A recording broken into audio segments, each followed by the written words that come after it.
would you like to come up here and give us your great icebreaker speech that I'm sure it's going to be?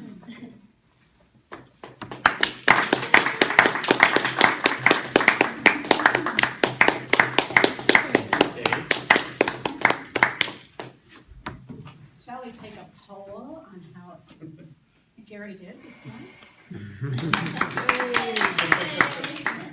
Okay. Carpe Diem. Seize the day. You might say that that's my motto.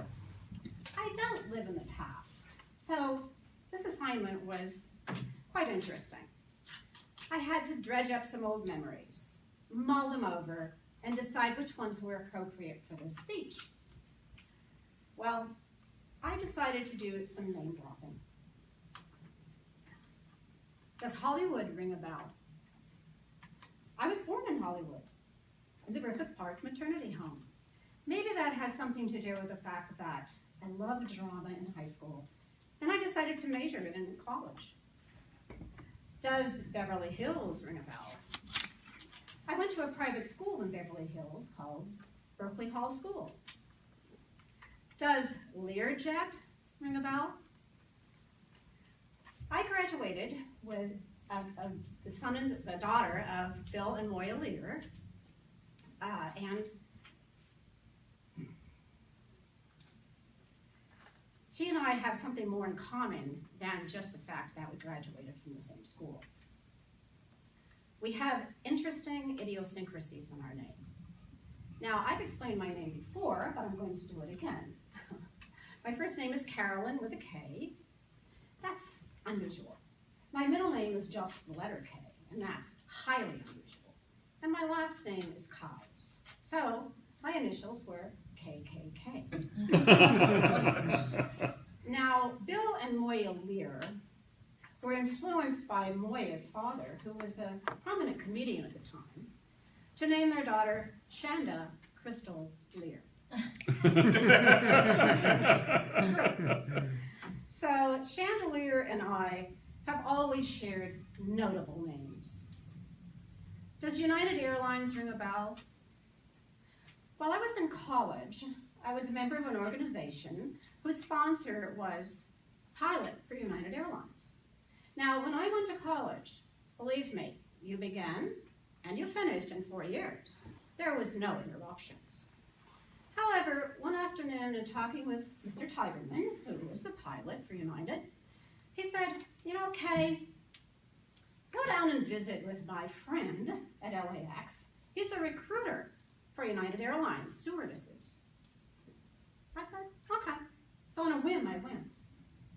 After a brief written test, which he never graded, and a short interview, he came back and he said, congratulations, Miss Kais. You are enrolled in United Airlines stewardess training in Des Plaines, Illinois, and you are leaving next week. Well, Carpe Diem for sure. I finished the training. The last day arrived, and the mega decision was to be made. Where was I going to be based, and for how long? Now, you have to understand something about the world of the stewardess. It's totally based on seniority.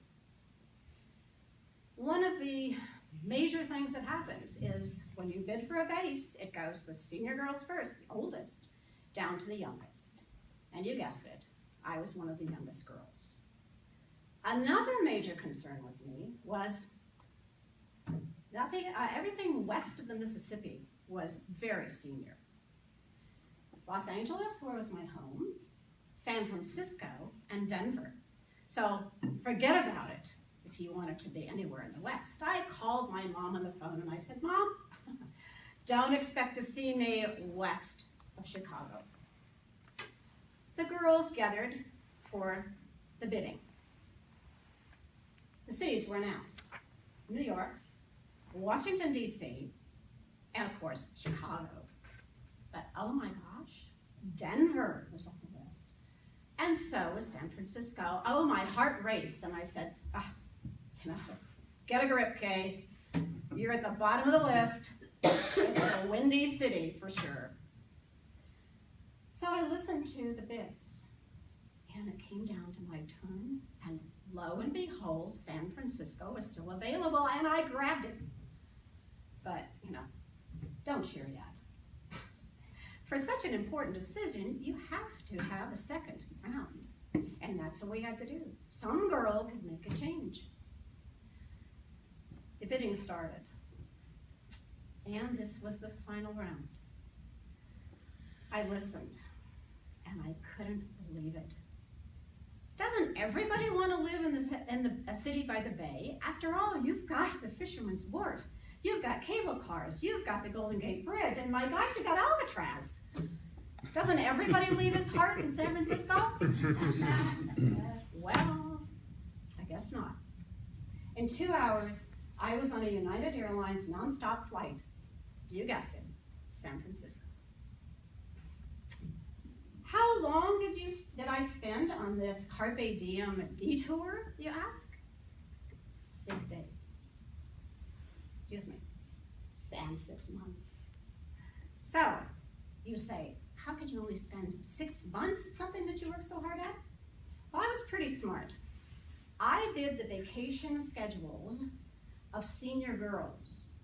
So within 6 months' time, I flew on every airplane that United flew, and I flew to every single destination.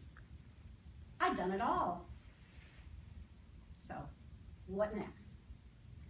I returned to college, changed my major, earned my teaching credential, and taught middle and high school English in both Reno and California. This was it. So,